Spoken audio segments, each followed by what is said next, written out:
Meus irmãos, nessa noite nós iniciaremos uma série de mensagens visando algumas bases para começarmos de forma melhor o próximo ano. 2020 com certeza não foi um ano fácil, mas foi um ano que nós fomos providos e muito bem assistidos pelo Senhor, com toda certeza. E é por isso que nós precisamos de algumas seguranças, de alguns apontamentos bíblicos para fortalecer a nossa fé, a nossa confiança para esse próximo ano. Então, a partir deste domingo, aos domingos à noite, nós teremos algumas mensagens voltadas para isso, entendermos a palavra de Deus e seus apontamentos para um ano melhor. Não poderíamos começar com uma mensagem diferente, a não ser a que se encontra em Romanos, no capítulo 1, nos versículos 16 e 17. Epístola de Paulo aos Romanos, capítulo 1, versículos 16 e 17.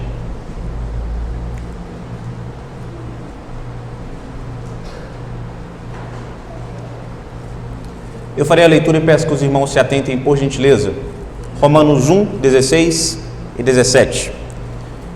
Diz assim: Pois não me envergonho do Evangelho, porque é poder de Deus para a salvação de todo aquele que crê, primeiro do judeu e também do grego, visto que a justiça de Deus se revela no Evangelho, de fé em fé, como está escrito: o justo viverá por fé. Feche seus olhos, vamos orar. Pedir a Deus que fale aos nossos corações. Santíssimo Deus, nós somos pequenos, somos frágeis, somos dependentes do Senhor. Vivemos um ano, ó Pai, repleto de adversidades, repleto, ó Pai, de problemas e dificuldades. Mas foi um ano também repleto do sustento do Senhor, da sua doce provisão. E por isso, ó Pai, neste momento no qual acabamos de ler a sua palavra, o nosso clamor é para que o Senhor fale poderosamente aos nossos corações. Que a sua palavra ministrada traga paz, traga incômodo, traga despertar, traga atenção de cada um de nós ao desejo do Senhor, à orientação do Senhor para as nossas vidas. É em nome de Cristo Jesus que nós oramos, hoje e sempre. Amém. Meus irmãos, como eu narrei, 2020 não tem sido um ano fácil, mas não tem sido mesmo, né? E muitas pessoas neste ano, no decorrer deste ano, começaram a desenvolver uma falta muito grande de vontade de viver. Uma falta muito grande de vontade de entender que a vida realmente é prazerosa. Falta muita esperança, perspectiva de melhora, perspectiva de avanço. Isso faz as pessoas adoecerem. Faz com que as pessoas muitas vezes pensem, inclusive, em retirar a sua vida. E é diante disso, meus irmãos, que a palavra do Senhor nos convoca a estarmos entendendo como, de fato, nós podemos ter esperança, nós podemos ter um sentido de aguardar do futuro algo melhor, uma vez que nós estamos em Cristo Jesus. E através disso, eu convido os irmãos, através desses versículos, estarmos sendo orientados pelo Senhor, a como nós podemos ter mais esperança. Como que nós podemos ter uma esperança viva e real para o ano de 2021? Quando nós lemos esses dois versículos, é importantíssimo entendermos que eles estão incluídos dentro de um contexto maior. Eles estão incluídos dentro da Epístola de Paulo aos Romanos, uma epístola que foi escrita, como o próprio título diz, pelo apóstolo Paulo, por volta de 55 a 57 depois de Cristo, enquanto ele estava em Corinto. Essa epístola tem o objetivo de avisar os cristãos em Roma que Paulo desejava ir, se apresentar a eles, mostrar o currículo apostólico desse apóstolo, para que esses irmãos o conhecessem, entendessem tudo aquilo que ele tem no seu coração acerca da palavra de Deus e pudessem também apoiá-lo em sua passagem por aquela cidade. E diante disso, meus irmãos, esses dois versículos de forma específica nos mostram uma verdade inquestionável da palavra de Deus, acerca de que a fé em Cristo gera mudança em nossas vidas. A fé em Cristo Jesus gera mudança em nossas vidas. E nós podemos ver de forma básica 3 mudanças que são apontadas nesses dois versículos que eu gostaria de discorrer com os irmãos a partir de agora. A começar no versículo de número 16, observe: Pois não me envergonho do Evangelho, porque é o poder de Deus para a salvação de todo aquele que crê, primeiro do judeu e também do grego. A primeira mudança, meus irmãos, que Cristo Jesus traz para as nossas vidas, através da fé, é a salvação. O apóstolo Paulo, ele apresenta logo de cara aqui a sua devoção ao Evangelho. Ele se apresenta como uma pessoa que de forma alguma se envergonha de proclamar essas palavras, de proclamar essas verdades. De forma alguma o apóstolo Paulo se sentia constrangido de trazer a informação do Senhor, que tanto o próprio apóstolo como todos os ouvintes são pecadores e carecem do perdão, da graça do Senhor sobre as suas vidas. Dessa forma, o apóstolo Paulo está explicando a este povo que não era vergonhoso admitir que Deus era poderoso, é poderoso, sempre será poderoso e que nós somos débeis na tentativa de vivermos por nossa própria conta. Dessa forma, o apóstolo Paulo não se envergonha de forma nenhuma. E além disso, a tradição nos aponta que nesse período, todos os gregos que estavam no berço de toda a matéria intelectual daquele período, consideravam o Evangelho como um conhecimento bem abaixo de todos os conhecimentos. Era um conhecimento bárbaro, porque não poderia ser comprovado pela ciência que eles tinham naquele período. Por isso eles consideravam um conhecimento abaixo. Era algo para se envergonhar defender o Evangelho. Por isso o apóstolo Paulo, meus irmãos, ele declara que não sente vergonha alguma em pregar esse Evangelho. Por mais que um ou outro achasse que era realmente algo vergonhoso, para ele era algo muito prazeroso. Ele apresenta, inclusive, que a razão disso é que ele crê no poder de Deus nesse Evangelho, nessa palavra. Esse poder, meus irmãos, que nós vemos aqui, é o poder de transformar vidas.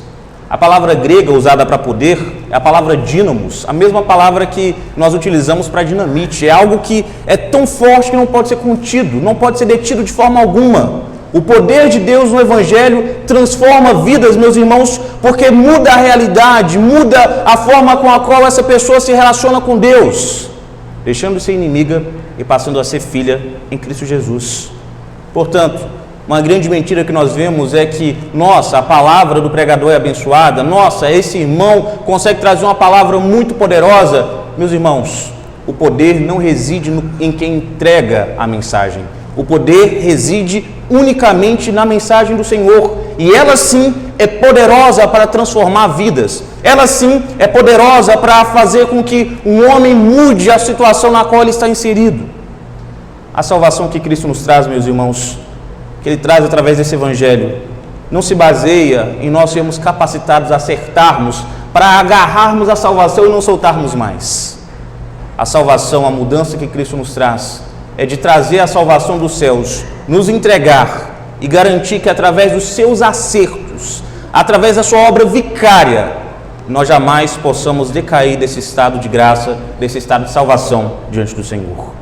Esse poder, meus irmãos, o poder do Evangelho, ele traz para os nossos corações a fé salvadora, uma certeza inabalável de que é verdade que Deus salva os homens, de que é verdade que Cristo Jesus morreu na cruz por nós, e que nós não podemos de forma alguma, mesmo não vendo, mesmo não podendo tocar, nós não podemos duvidar que é verdade.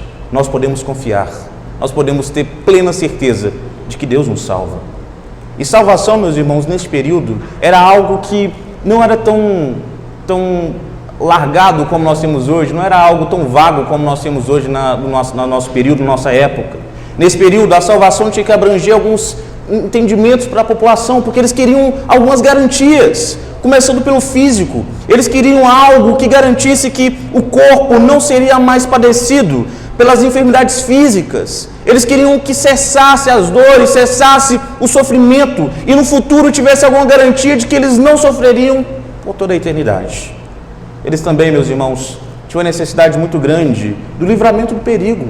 Eles queriam uma garantia que pudesse os fortalecer, pudesse os guardar, mesmo em meio às piores situações da vida, mesmo em meio às piores calamidades que pudessem sobreviver sobre eles. Eles queriam segurança, algo que tranquilizasse os seus corações, mesmo nas adversidades mais aterrorizantes. Como se não bastasse esses dois sentidos, eles também desejavam o sentido de salvação na moral. Eles queriam, meus irmãos, que de fato não fossem mais contaminados com a maldade do mundo e o desejo de fazer o mal para com o seu próximo. Eles queriam realmente o entendimento de que, mesmo que o tempo passasse, eles não fossem mais corrompidos de forma alguma para viver o pecado em suas vidas particulares. E por último, eles queriam e muito o perdão do Deus que eles ainda não conheciam, mas que eles sabiam que estava irado, porque eles estavam deixando a desejar. Por isso, meus irmãos, a salvação, ela abrangia na concepção do povo todas essas áreas. E a salvação que o apóstolo Paulo prega a estes irmãos, quando ele diz que o Evangelho é o poder de Deus para a salvação de todo aquele que nele crê, é exatamente essa. A salvação do nosso corpo moral, o perdão para as nossas vidas e claramente o livramento em situações totalmente devastadoras para o homem. A salvação, meus irmãos, atende a todas as necessidades do homem, começando pelas necessidades espirituais e se estendendo por todas as áreas das nossas vidas, porque é uma salvação perfeita em Cristo Jesus. E aí você pensa, poxa, mas deve ser somente para o povo desse período, deve ser somente para o povo que vivia naquele tempo. O apóstolo Paulo deixa claro que não, observe. Para a salvação de todo aquele que crê, primeiro do judeu e também do grego. Naquele tempo, meus irmãos, Jesus, como nós sabemos, veio no meio do povo judeu e eles rejeitaram Jesus. Então Jesus faz com que a sua palavra, que era o projeto original de Deus desde o princípio, desde antes da criação do mundo, alcançasse não agora somente uma região específica, uma tribo específica, um país específico, uma língua específica. Através do Evangelho, agora tanto o judeu como todo o gentil, começando pelo grego, pode ter acesso à salvação se verdadeiramente crer em Cristo Jesus. Os gentios daquele período, os gentios do nosso período que somos nós, e os gentios de todos os períodos até a volta de Cristo Jesus, se crerem verdadeiramente que Cristo Jesus morreu por seus pecados, receberão a salvação de forma gratuita, receberão a salvação em Cristo Jesus. Por isso, meus irmãos, não nos enganemos.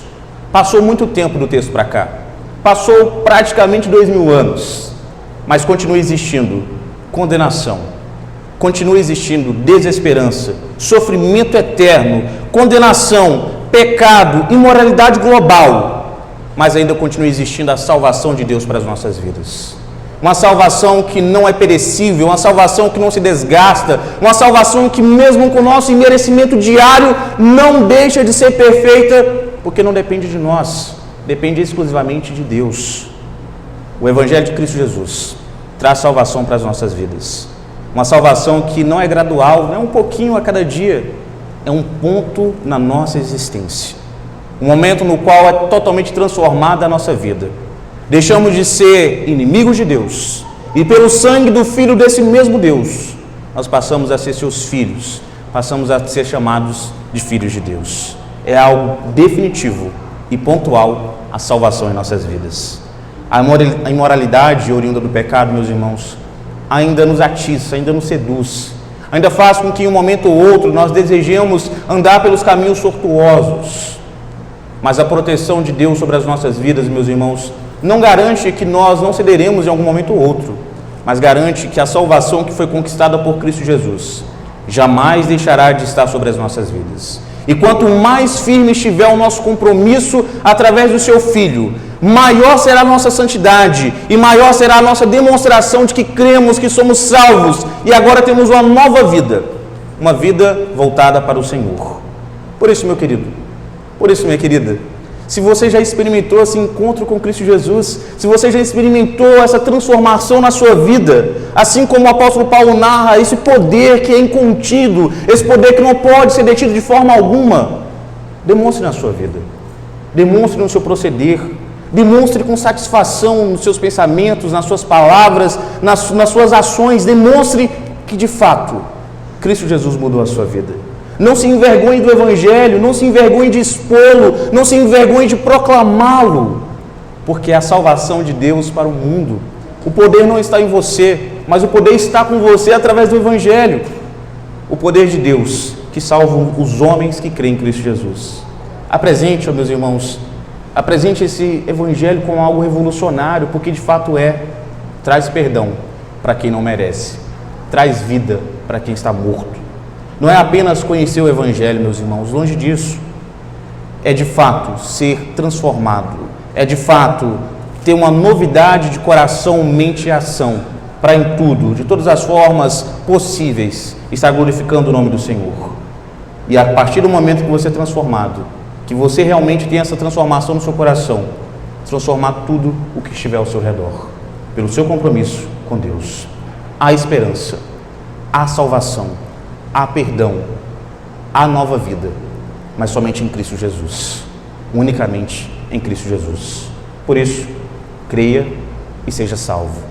Creia no Senhor e seja salvo.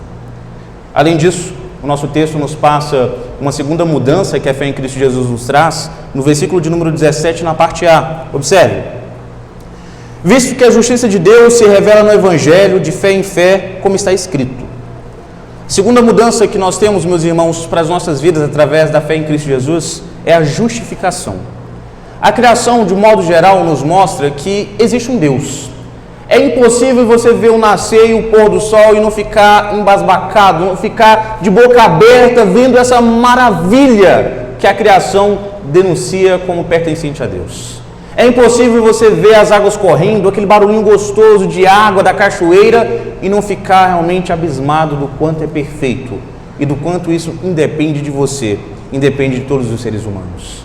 A criação por si só denuncia que existe um Deus. Existe um Deus que é responsável por tudo isso e proprietário de tudo que Ele criou, inclusive de nós, totalmente propriedade do Senhor. Porém, a criação ela não nos fala a respeito de quem é esse Deus, não nos fala como Ele é, o que Ele deseja, não nos fala nada além da existência dEle. Isso nós chamamos de revelação natural, revelação geral. É quando Deus fala que Ele existe para nós.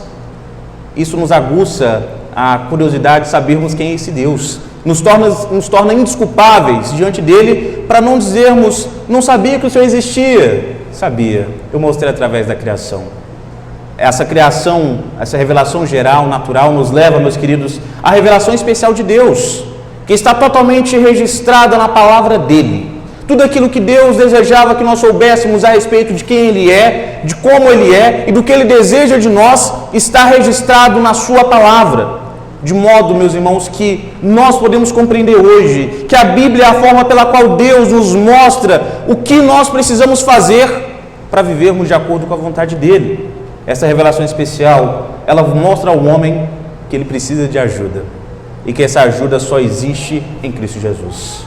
Quanto mais nós lemos a palavra, meus irmãos, mais nós somos convencidos de que nós não somos bons o suficiente, que nós não somos tão assertivos quanto pensamos, que de modo algum nós vivemos de forma tão reta quanto nós pensamos viver. A ajuda, meus irmãos, é exclusivamente em Cristo Jesus. Por isso, o Evangelho denuncia exatamente isso, que a ajuda veio e a ajuda é Cristo Jesus. Unicamente Cristo Jesus. E essa crença de que Cristo Jesus morreu na cruz por nós, meus irmãos, é o que nos capacita a estarmos vivendo, mesmo em meio a tantas adversidades, mesmo em meio a tantos problemas, mesmo em meio a tantas situações que são adversas. Se você ainda não entendeu, o fato de Cristo Jesus ter morrido e ressuscitado fez com que você fosse salvo da ira de Deus, que você não mais recebesse do Senhor a ira dele sobre a sua vida, de forma a te habilitar a não padecer na condenação eterna. Através de Cristo Jesus, meus irmãos, nós temos uma transformação muito importante em nossas vidas, e eu vou te explicar de um modo que você jamais esquecerá dessa noite em diante. É como se na sua certidão de nascimento, após o seu nome completo, assim que você nasce, fosse colocado a palavra condenado. E por mais que você se graduasse, por mais que você se esforçasse, por mais que você crescesse na vida, você não podia arriscar, não podia trocar isso, você não podia retirar essa condenação do seu nome. Nenhum homem, nenhuma mulher, nenhum grupo, nenhuma instituição poderia mudar essa palavra condenado ao final do seu nome. E então, Cristo se apresenta para pagar em nosso lugar a dívida que nós tínhamos com Deus e fazer com que, enquanto nosso advogado, Ele não provasse a nossa inocência, porque nós não somos inocentes. Nós não somos inocentes dos nossos pecados, meus irmãos. Nós somos muito culpados. Ele faz com que nós sejamos perdoados. Ele compra o nosso perdão.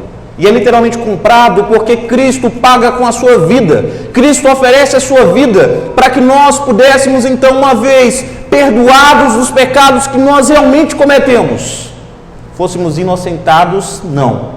Perdoados, sim, diante do Senhor. Jamais seremos inocentes dos crimes que nós cometemos. Mas em Cristo Jesus, nós somos perdoados de forma gratuita, de forma realmente sem custo algum para nós, mas custando a vida do nosso bom Senhor, custando a vida de nosso Cristo Jesus.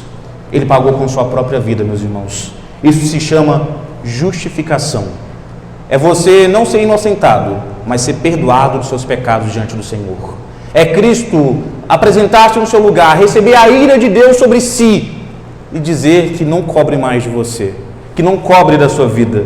É um ato divino de tornar um pecador um homem perdoado. Somente por causa de Cristo, meus irmãos. Somente através da graça de Deus. Somente pela Escritura. Somente através da fé em Cristo Jesus. E isso tudo, única e exclusivamente para a glória de Deus. Nós não podemos, de forma alguma, meus irmãos, entendermos o Evangelho como algo diferente disso.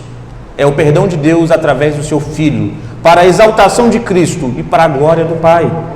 Assim como o comentarista William Barclay coloca, justificação significa que Deus trata o pecador como se não fosse pecador. É Deus tratando o menino que é criminoso, o menino que deveria ser totalmente destruído. É tratando como um menino que precisa ser amado e derramando o seu amor sobre a vida desse pecador que não merecia de forma alguma.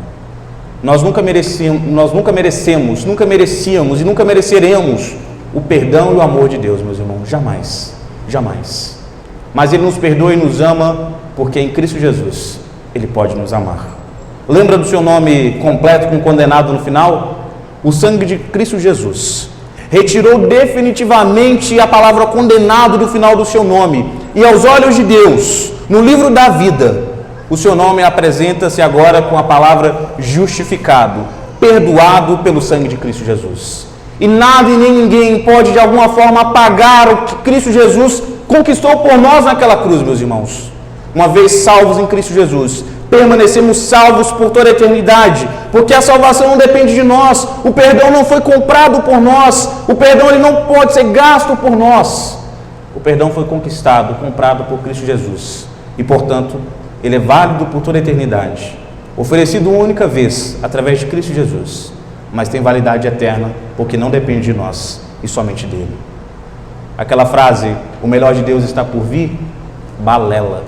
O melhor de Deus já veio, ofereceu-se em nosso lugar, morreu por nós, nos justificou, foi glorificado, e um dia retornará, para todos nós que cremos nele, que fomos salvos no seu sangue, sejamos glorificados no seu nome. Por isso, creia e seja glorificado. Creia no Cristo Jesus e seja justificado. Creia no Senhor e obtenha justificação para a sua vida.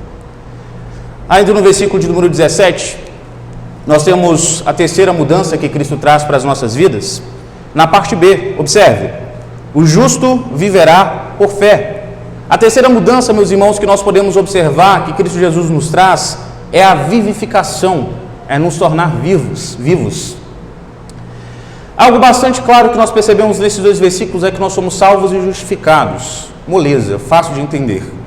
Mas algo que às vezes a gente se esquece é que ninguém pode alterar isso, meus irmãos, nem nós mesmos. O que nos garante que Deus vai acordar amanhã, que nós vamos acordar amanhã e que Deus vai continuar nos amando, é a própria palavra de Deus, o caráter imutável de Deus. De forma alguma, meus irmãos, nós podemos deixar de ser amados por Deus. Ele continua nos amando, porque o seu amor é imerecido sobre as nossas vidas. E isso, meus irmãos, é uma garantia muito boa, uma garantia maravilhosa, porque nos capacita a termos uma nova vida, nos capacita a termos uma oportunidade diferente, porque agora temos uma relação de amor, uma relação fraternal com o nosso Deus, uma relação de pai e filho, que nos capacita a crermos que o nosso Deus cuidará para que sempre sejamos fortalecidos, para vivermos da forma que agrada a Ele. Nós não somos mais inimigos de Deus, meus irmãos. Agora, nós somos seus amigos amados, somos seus filhos. E por isso, essa crença de que nós somos realmente próximos de Deus através de Cristo Jesus é o que nos capacita a viver dia após dia, viver pela fé. O justo viverá pela fé, porque ele sabe que não pode apresentar nada a Deus para compensar, para retribuir, para quitar o sacrifício de Cristo Jesus por ele. O justo viverá pela fé, porque ele foi justificado não pela sua própria ação, mas pelo sacrifício de Cristo Jesus. Ele continua nos amando, meus irmãos, porque o sacrifício de Cristo continua valendo sobre as nossas vidas. Não é como se Deus fosse um ser totalmente psicopata, olhando do céu 24 horas para as nossas vidas, esperando o nosso primeiro deslize para falar: ahá! Agora você não está mais salvo. Agora eu vou apagar aqui e vou voltar ao condenado. Na verdade, através de Cristo Jesus, nós somos salvos e permanecemos assim, meus irmãos, porque Deus olha para nós 24 horas por dia, sim, mas com um olhar terno, porque Cristo Jesus conquistou o seu amor sobre nós, e agora a vontade de Deus é nos conduzir para a sua perfeita obediência, para a perfeita vontade do Senhor, para vivermos de forma diferente, pensarmos de forma diferente, falarmos de forma diferente, agirmos de forma diferente. Agora, meus irmãos, Deus está em nosso favor para nos auxiliar a melhorarmos sempre e não para nos permitir acomodar e acharmos que por sermos salvos podemos viver na bagunça e no pecado porque não tem importância. O amor de Deus nos constrange a cada dia vivermos de uma forma mais reta, de uma forma mais santa, de uma forma a demonstrar que de fato a salvação está em nossas vidas. A salvação foi conquistada por Cristo e está em nossas vidas. É somente isso, meus irmãos, que nos ajuda a viver em um mundo frio, maldoso, pecador e injusto, sem sermos moldados por isso, mas a cada dia sendo fortalecidos pela fé no nosso Salvador, pela fé no nosso Senhor e Salvador Jesus Cristo. O relacionamento com Deus, meus irmãos, não é teórico apenas, não é apenas a parte bonita da teologia.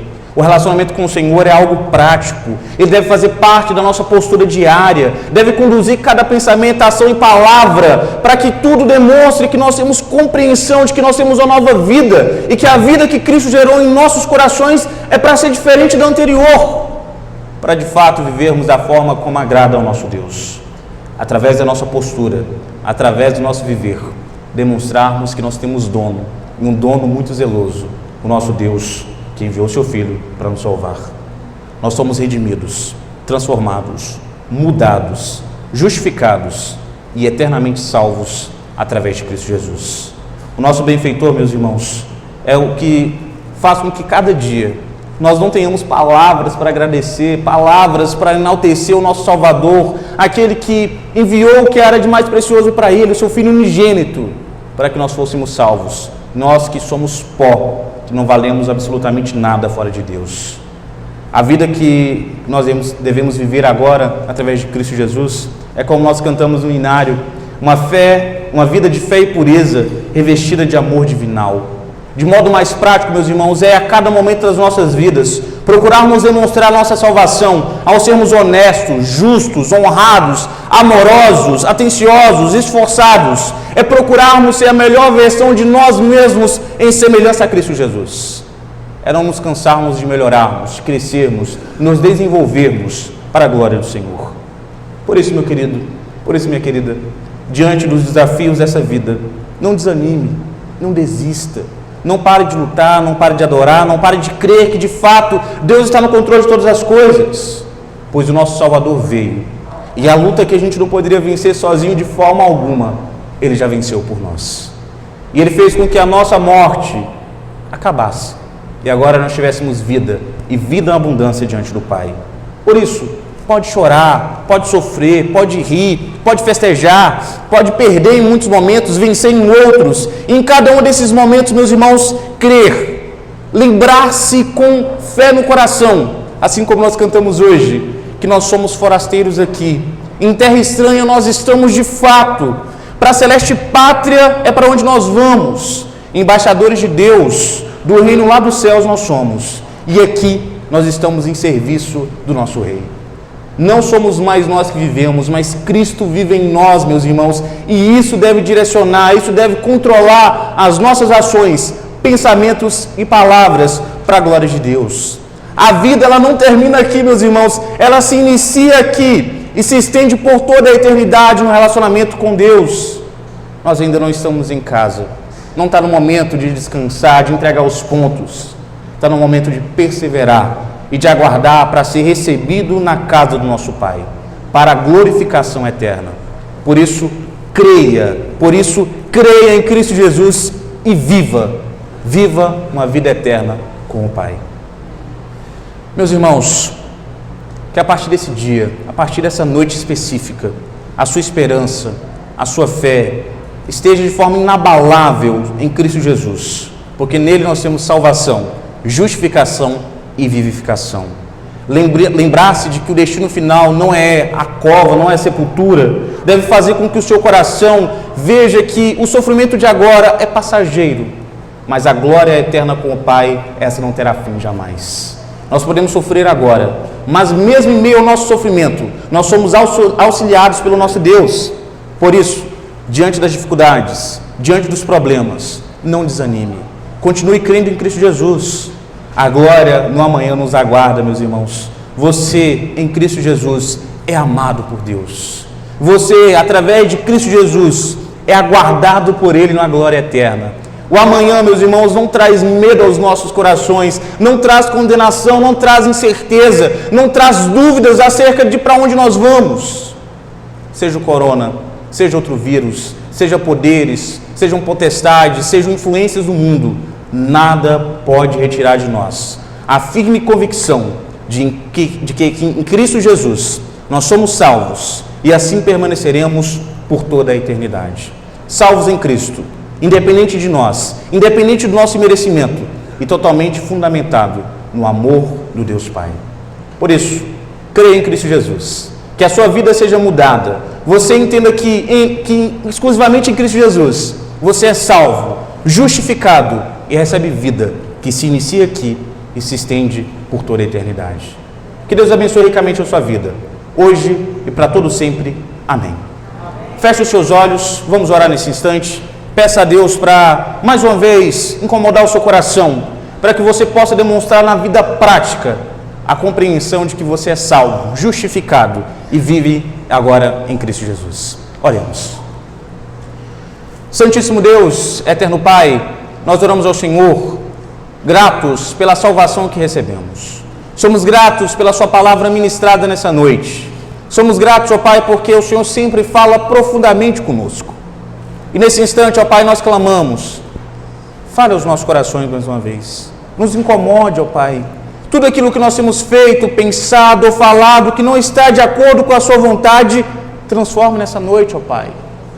Que a justificação tenha sentido em nossas vidas, que a salvação seja evidente em nossas vidas, para que a vivificação, a nova vida em Cristo Jesus, molde todo o nosso caráter, toda a nossa vida, ó Pai, nos capacite a viver em exclusividade para o Senhor. Que nenhum de nós saiamos daqui e iniciemos uma nova semana, longe da sua presença, longe do compromisso com o Senhor, longe, ó Pai, da videira verdadeira, longe, ó Pai, do fruto de vida para as nossas vidas, da fonte de vida para as nossas vidas, que é o Senhor. Que a compreensão de que nós somos salvos e nada e nem ninguém pode mudar isso, nos traga paz para confiarmos que o amanhã será melhor com o Senhor, ó Pai. Continue fortalecendo os nossos corações. É no nome de Cristo Jesus que nós oramos e agradecemos hoje e sempre. Amém. Amém, meus irmãos.